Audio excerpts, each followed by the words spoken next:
Judges 17. And there was a man of Mount Ephraim, whose name was Micah.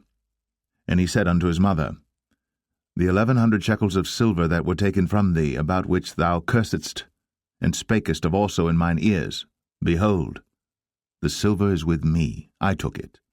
And his mother said, Blessed be thou of the Lord, my son. And when he had restored the 1100 shekels of silver to his mother said, I had wholly dedicated the silver unto the Lord from my hand for my son, to make a graven image and a molten image. Now therefore I will restore it unto thee. Yet he restored the money unto his mother, and his mother took 200 shekels of silver, and gave them to the founder, who made thereof a graven image and a molten image, and they were in the house of Micah.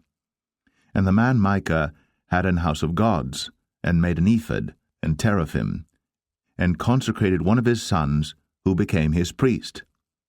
In those days there was no king in Israel, but every man did that which was right in his own eyes.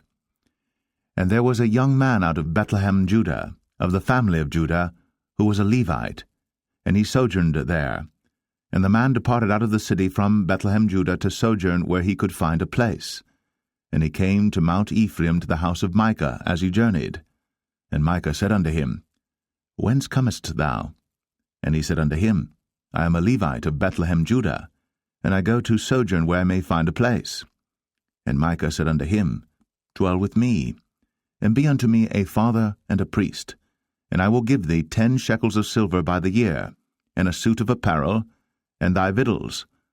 So the Levite went in, and the Levite was content to dwell with the man, and the young man was unto him as one of his sons. And Micah consecrated the Levite, and the young man became his priest, and was in the house of Micah. Then said Micah, Now know I that the Lord will do me good, seeing I have a Levite to my priest.